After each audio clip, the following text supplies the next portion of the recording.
particularly wants to know what the heck ESG is all about, right?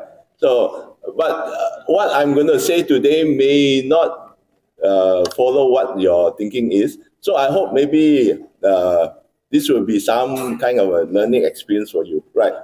Okay, so I'm Stephen Lee. So I have about 16 years of experience in the sustainability field, right? I started off with green building. I'm still in green building, but I'm more now into ESG and also in carbon reporting. All right. Do I use this? Oh, that's the mic. Okay. Yeah, sure.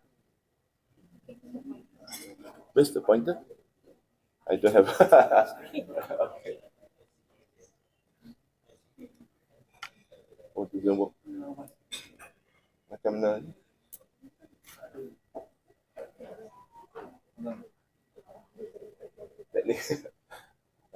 Sorry, everyone. Some technical hiccup. Right. Oh, kena masuk dulu. Yeah.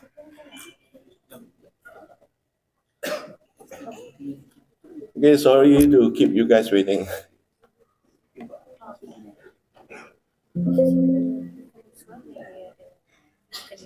This is the pointer, then up down. Cannot. No.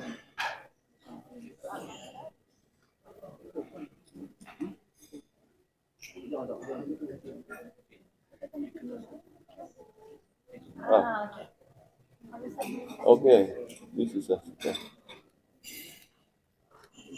Right. Okay. Today I'm going to talk a bit about the fundamentals of ESG. Right. Now, what is ESG? ESG actually is a reporting tool. What it does is actually used to gauge the performance of a company. It is not actually a tool to promote environmental. Right. Investors, bankers, financiers, they use ESG to actually assess the corporate performance, right?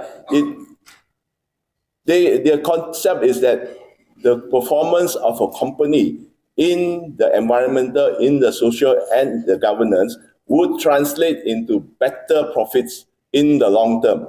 That is what ESG is all about. It's actually to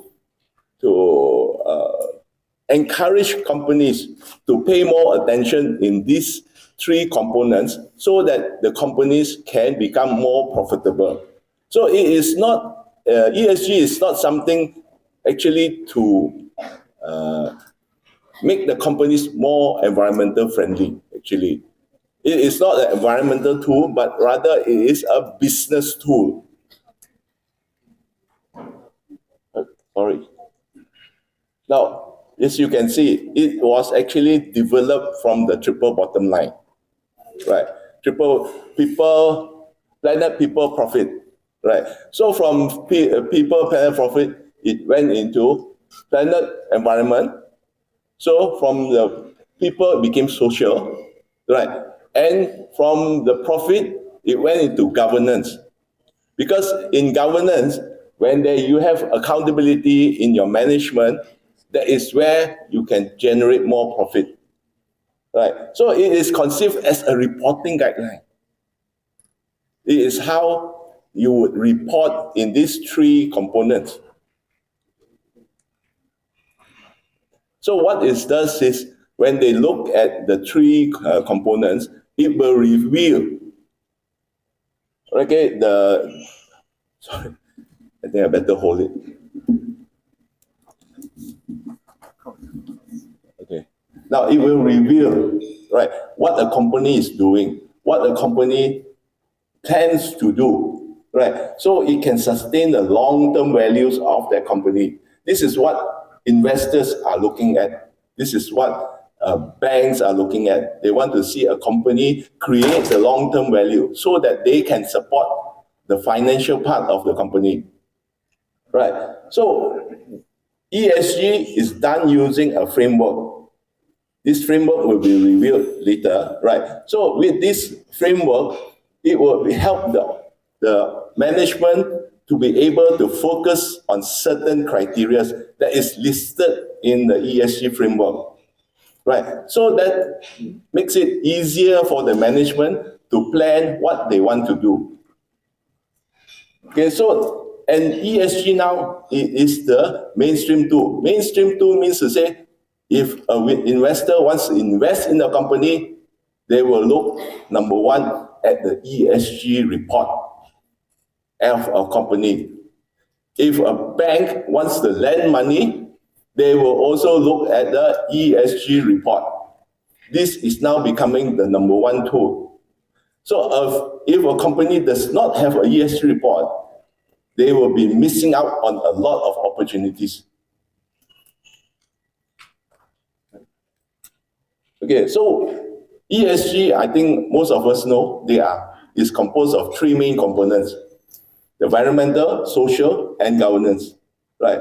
So there is a list of what the criteria are in the environment as well as social.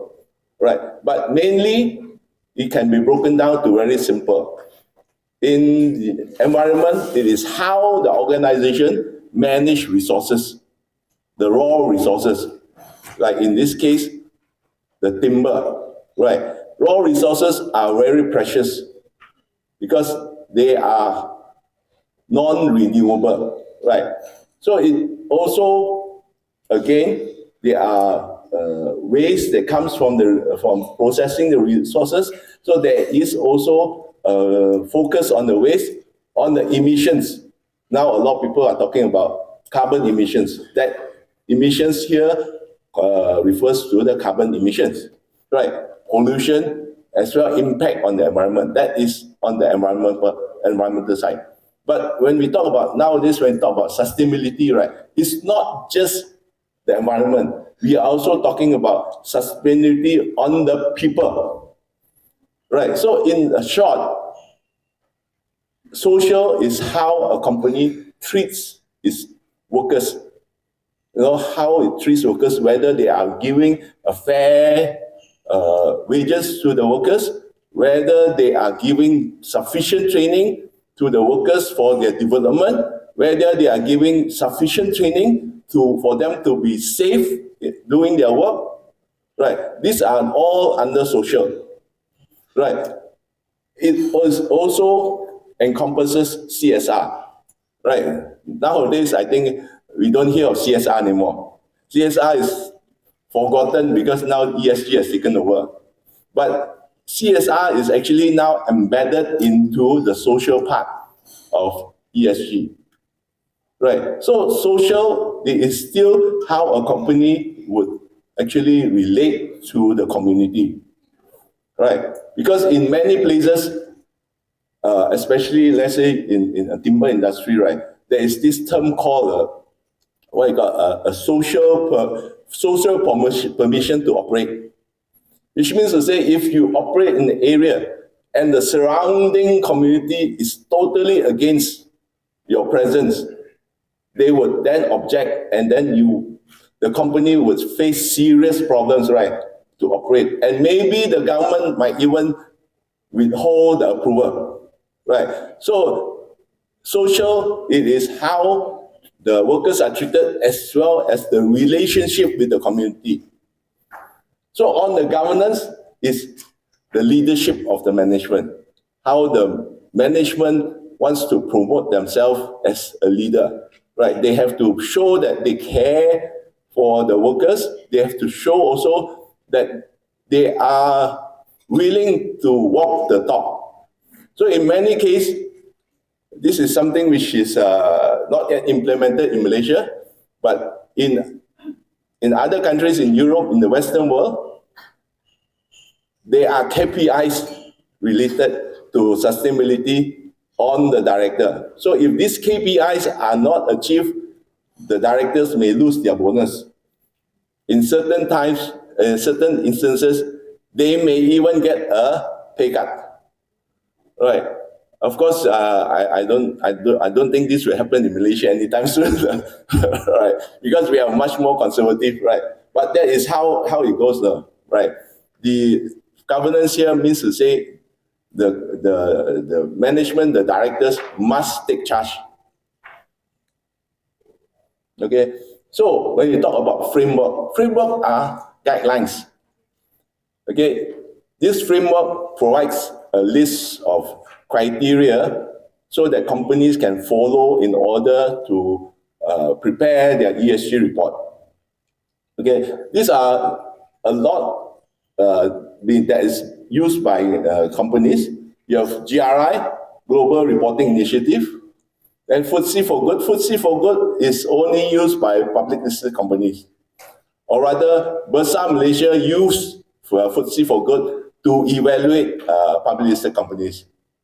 Okay, and Sustainable Development Goals, I think most of us are very familiar with that, UN SDG. TCFD, so this is something new. TCFD is all related to climate and carbon. Integrated reporting, public listed companies also use this.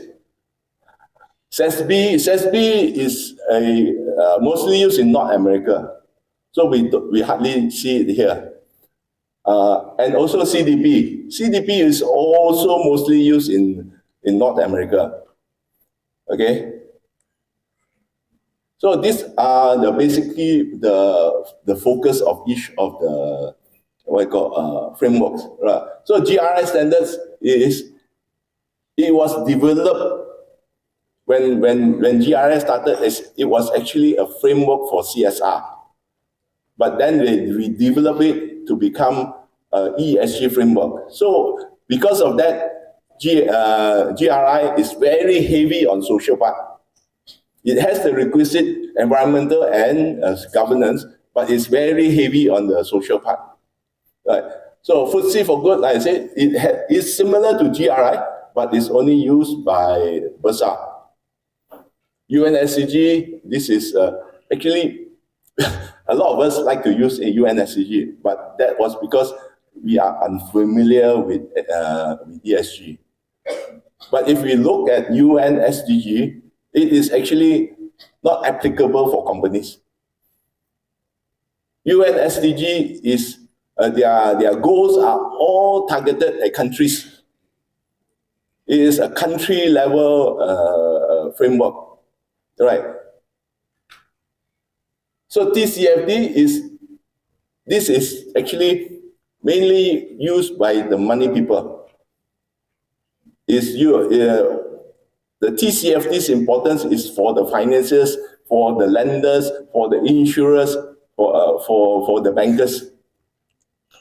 Yeah, so if any company is targeting to get investor, they are trying to get better loans, they are targeting to get better insurance rates, then TCFD is very important. Of course, TCFD actually is even newer in Malaysia than ESG. TCFD basically just started this year. Although it started overseas for a long time, but it just started this year in Malaysia. So TCFD is something which a lot of people will need to learn. Right.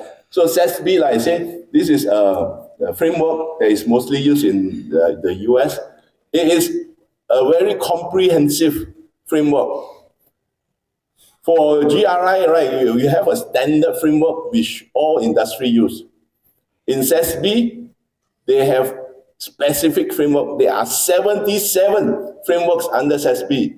So if you are a banker, you use the SASB banking framework. If you are a shipper, operate ships, then you use the shipping framework. If you are airlines, you have a different framework for airlines. You are an insurer, banker, all different. There are 77 different frameworks. For integrated reporting, basically here is it encourages the ESG to be embedded in your annual report rather than a separate. That's why the name integrated. You're supposed to integrate it into your annual report. But IR does not give the wide scope as the other frameworks do, right? And then CDP is purely carbon. It's not used here, so we don't really have to focus. Now in Malaysia, these are the ones that are usually used here. Companies mostly use GRI.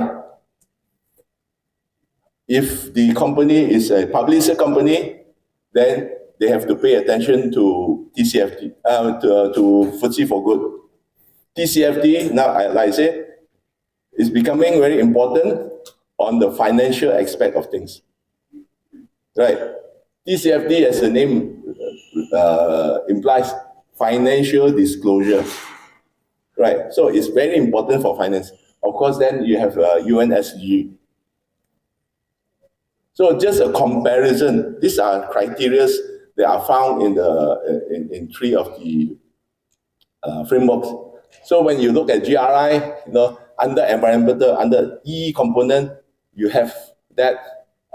So under FTSE for Good is shorter, but it actually corresponds to the GRI. And then you have the UNSG. And then if you look at this social, then you can see GRI is very comprehensive in social. Like I said earlier, it's developed from CSR, right?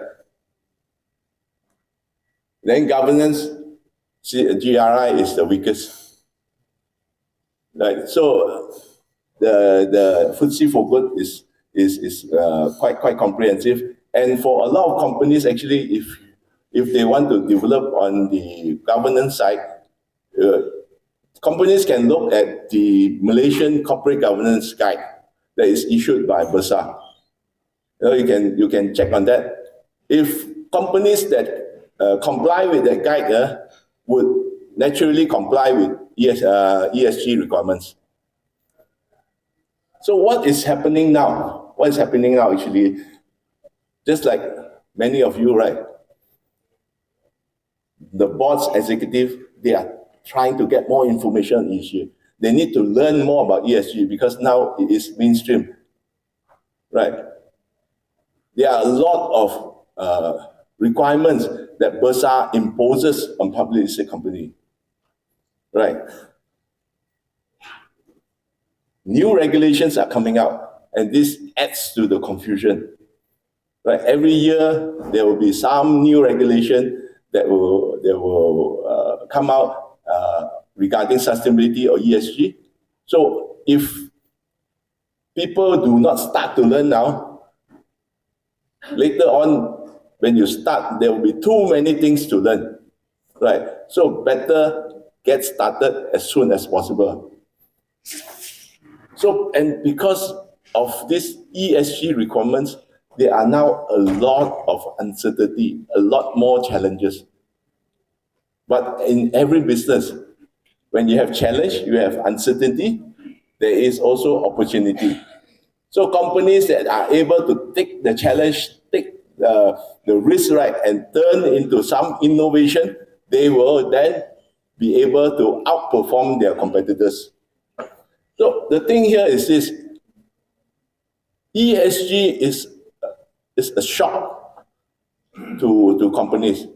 A lot of companies have been doing their business as usual. Okay, so a lot of companies, when they do business as usual, they do not want to innovate. They are very comfortable in the way that they are doing things, right? So when this ESG comes along, it forces companies to change. It forces companies to look into their processes. It forces companies to innovate. And actually, that is a very good thing. So don't see ESG as a problematic issue. See ESG as an opportunity for the company to do better and to grow. So in the process, although I say earlier that ESG is actually not an environmental framework or guideline, nevertheless, the environmental part is given recognition. And when the bosses start to look into the environmental part, right, then they also sometimes see that they have actually neglected environment. Right, I'm not criticizing anyone, but a lot of times we take environment as granted, very for granted. We think that, oh, the trees grow naturally, we can harvest them, it will regrow, right? So we tend to abuse a lot of things that we take for granted. So when these things comes along, right, when this ESG that forces change on Earth comes along, then suddenly it gives us a shock because we are forced to slow down and think about it, and suddenly we realize that there are things that we have been taken for granted and we have been actually neglecting it. Right. So when the UN SDGs started, and then when the ESG came to Malaysia, as usual, everyone started to say, oh, I'm going to do this, I'm going to do that. I pledge this, I pledge that, right? But now what is happening is people are being asked to walk the talk. People now have to start taking action, right? The time is now to take action. So some examples of expectations. Okay, these are some key expectations, right? So for the banks, especially the banks, they think that they have the money. Companies need the funds that they provide. So they are actually using the leverage that they have on companies to force them to do good. Right. So if companies want to borrow money, well, show me what you're going to do. Let me see that you are doing good in the future. Then I lend you the money. Right. So banks are now starting to do this. In Europe, if a company has a good ESG report, they can borrow money at a lower interest rate. Otherwise, banks will lend at a higher interest rate. In fact, some companies that are very bad in sustainability will not even get a loan. Banks will refuse. There is a reason for this, which I will explain later. Right. So for the main investors, like I said, investors now are also using ESG, right, to ensure that they can get back the returns, to ensure that the companies will do well, right? So they look at ESG. If the company does not comply to ESG, they probably say, okay, look, I'll look for other companies to invest in. So EPF, Kazana, all the big investment funds, they have this criteria. If companies do not meet their criteria, they will not invest. Even companies that they have invested in, these companies are given a time frame to meet the criteria. And if they don't, they will divest the investment. Right. So you know that when a big fund sells the share, right, the price of the share will surely go down. Right. So there is this pressure now from the investment funders for the companies to actually do better. Right. So and at the beginning, right, from the first slide, I already said ESG, the concept is that if a company is good, better in the environment, it is expected that the company will be better in business. That's why it is proven that most companies that have very good ESG compliance, their share price, their financial results are actually higher than the market average. So they are likely to outperform. And ESG now also forces another consideration, because this has been quite overlooked, you see. When a lot of companies report, they always say, okay, this is my financial report, this is how much I make, this is how much I profit, right? But they don't talk anything about the people in that company. So now when it comes to their reporting, the annual reporting, the company must also look into non-financial issues like your workers, right? Because workers actually is one of the core issues in the company. If you do not have workers, then what happens? Your company will not be able to run well.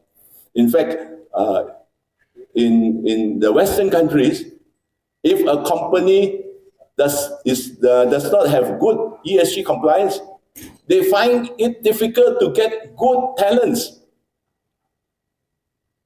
Right, because the younger generation now, they are different. They have a different thinking. They are more compassionate. They are more aligned, to sustainability. So if a company neglects sustainability, these people will refuse to join the company, and they will only join companies that are actually better in sustainability. So this is, in the Malaysian context, this has not arrived. Right, but this is already been happening in overseas.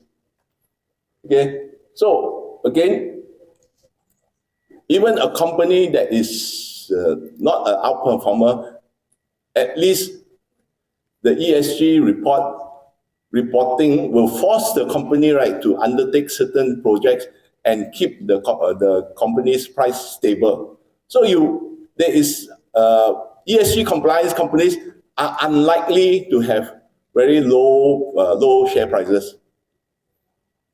Okay, so for customers, customers now buy, they make decisions based on their thinking about the company, right?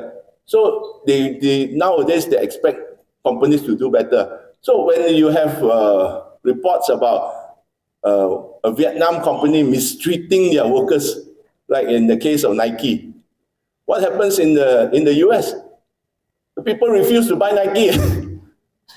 Right. So nowadays buyers are no longer saying that, okay, this is cheap, I will buy it. They expect the companies to do better. Right. They expect companies to do their responsible parts. And nowadays is, people want to be associated. If you are good, you want to be associated with good people, right? You want to be associated with good business. You want to be associated with good products. So because of that, right? If there's a misconception or there's a thinking that this product is bad, people will run away from it. So what does this mean for companies now? ESG is actually no longer an option. Companies cannot think that, oh, I don't have to do ESG.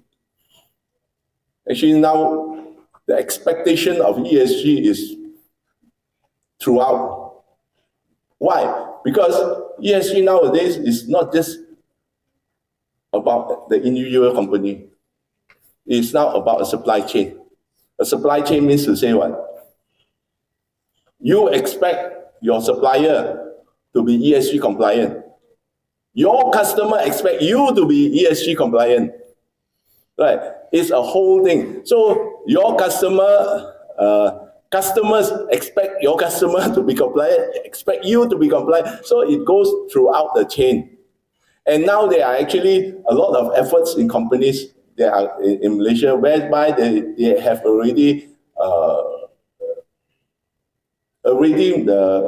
mentioned to their vendors and suppliers that if their vendors and suppliers are not ESG compliant, after a certain deadline, they will not do business with them. It has come to that stage. Okay? So that is why, because of this entire picture thing, it's no longer an option for a company not to do ESG. Right? I think some of you here, your companies are already facing this. Your customers may be asking about your company, whether your company is ESG compliant or not, whether your company can produce any report, ESG or sustainability report, to show that your company is ESG compliant. Right. And in the timber industry, I think this becomes more sensitive. Right. It's very sensitive, just almost as sensitive as the palm oil industry. Right, because these are environmental, the environmental impact is very great. Especially when you talk about, one of the things, deforestation,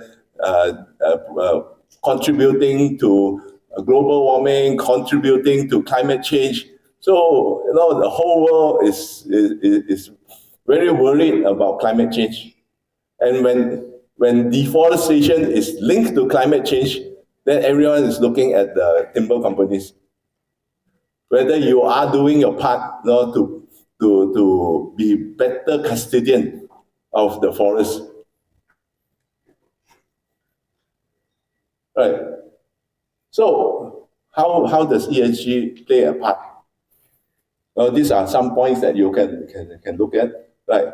So to demonstrate ESG, of course, I think for the first part, sustainable forest management, Malaysia does have this system of sustainable forest management, right? And also the certification, right? Malaysia has, what does Malaysia use? Not FS, PS, but PFC, right? Yeah, for the raw also we have ITO, right?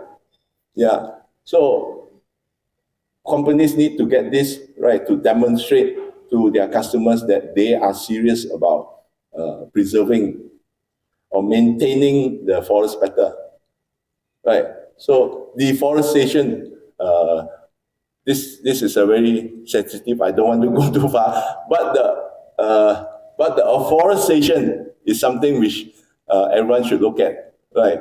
Because there have been quite some instances where the forest has been felled and then it was not replanted, right? So reducing carbon footprint.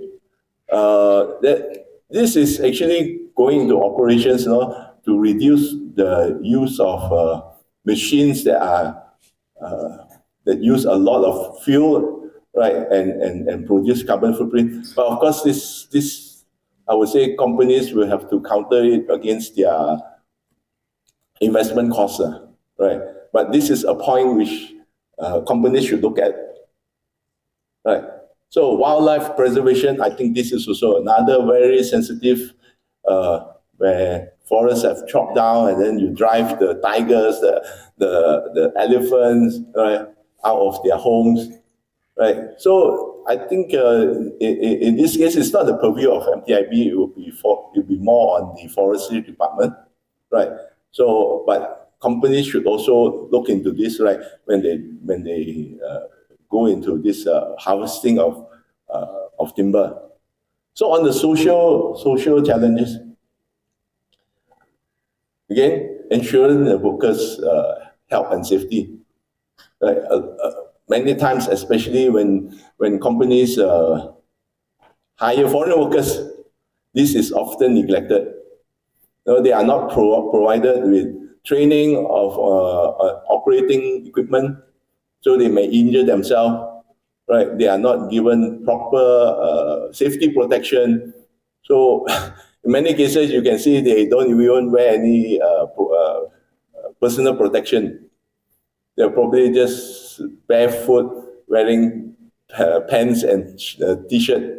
So no hard hat, no safety boots, right? But this is, so that's why when we talk about ESG, right? ESG drives this kind of changes. It drives the company, right, to rethink on how they are operating. It drives companies, right, to better care for their workers. Okay. So another thing is, earlier I mentioned social permission to operate, social license to operate actually, right? So the community is very important. It there is not many instances here, but in overseas, when you talk about mining, right, the big mining companies, they know that their operation displaces the people, surrounding people. They actually help their community. They provide free medical services, right? They even build schools so that the community would not, I wouldn't say that they are happy for the company to be there, but at least the community benefited and they would not raise so much objection against the company operating there. Right. So ethical governance, this is Malaysia. Right. So transparent reporting, especially in reporting of sustainability, there are so much of accusation on greenwashing. Right, greenwashing. They report things that they have not done. They over exaggerate the importance of what they have done. Right, so all of this gives a wrong perception. Right, and then when they are found out, then of course you say I'm misquoted. Right, so in ESG, governance is very important. Governance here means to say that the management must become leaders, must become ethical leaders, right? So the compliance of legal and regulations.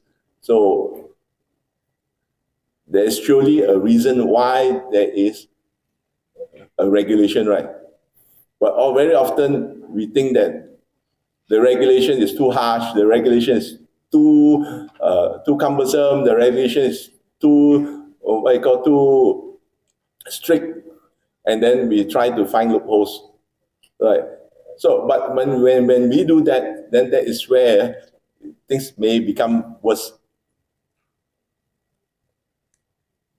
So, what are the benefits of ESG?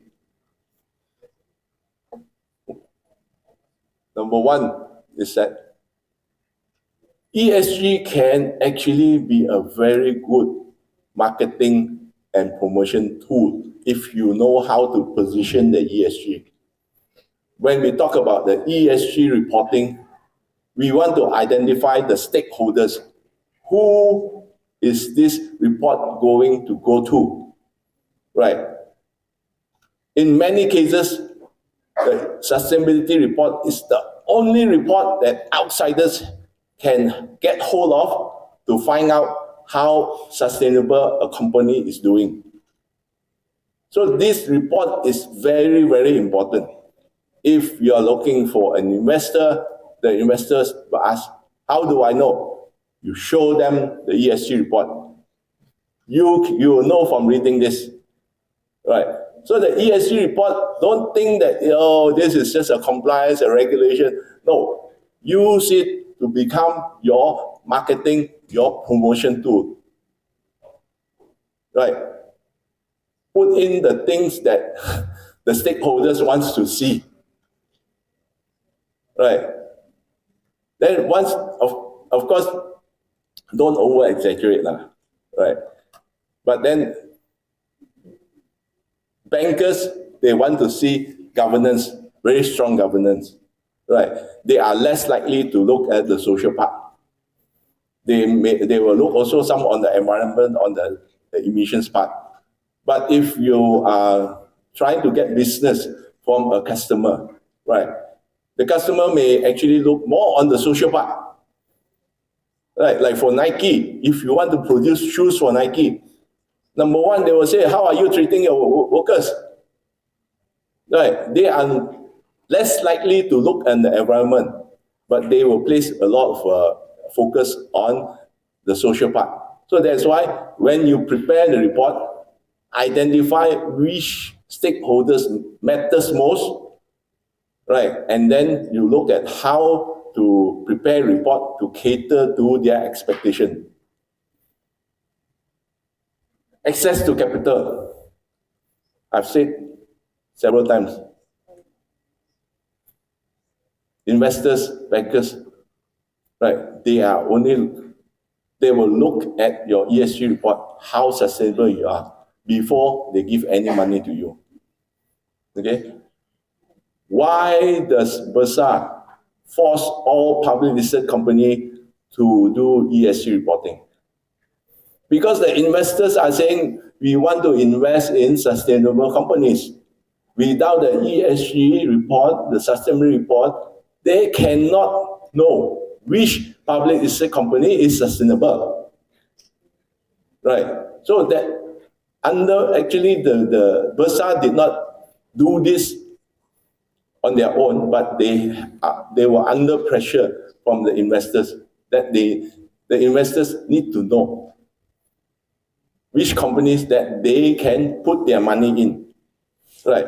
And a lot of CFO has already started to realize that access to cheap funds is through ESG. The contrary is also true. If you don't do ESG, you will get expensive funds, right?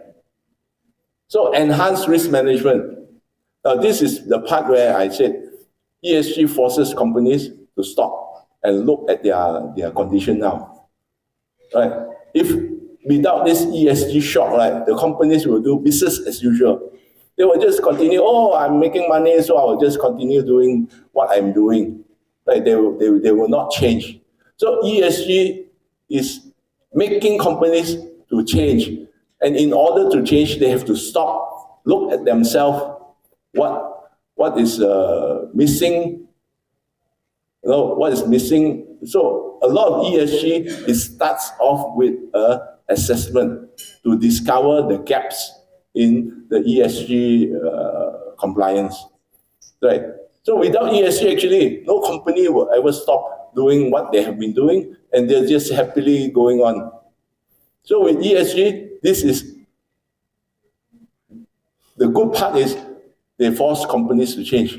And some companies actually suddenly discover that actually they can make money because they found that they are able to reduce their costs from making changes. Some companies may even suddenly discover a new byproduct from their innovation. So the last one is very important also. Companies that start ESG will become a market leader. So all of you that wants to start ESG today, right, you will actually be able to gain a market advantage over other companies that have not started doing it. Right. There's one property agent that consists of only the boss and two girls. Only 3%. Of course, they have a lot of freelance agents, right? But it's just 3%. When I asked the boss, why do you want to do ESG?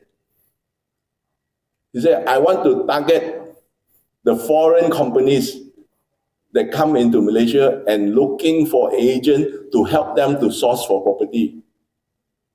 Right? When dealing with foreign companies, they are very likely to be compliant in ESG. So when he represents himself to be an agent who has sustainability in mind, he can tell the company, look, I am ESG compliant, I'm a sustainable company, you should work with me. The good guys should work together. Right? The good guys should work together. Give me your business instead of my competitor because they are not ESG compliant. So he is already positioning it that way. Right? So this is just an example of a forward thinking. So some of your companies could actually reposition using ESG advantage over your competitor. Right. So I think that's about it. I don't want to go too long, right? Do I have time? What's the time? Huh? No, how much time is this? Oh, no, and Energy. Okay. So I hope that you guys got some got benefit out of my talk. Right. So if you any of you want to talk further, you are welcome to come and talk to me later on. Right. Thank you.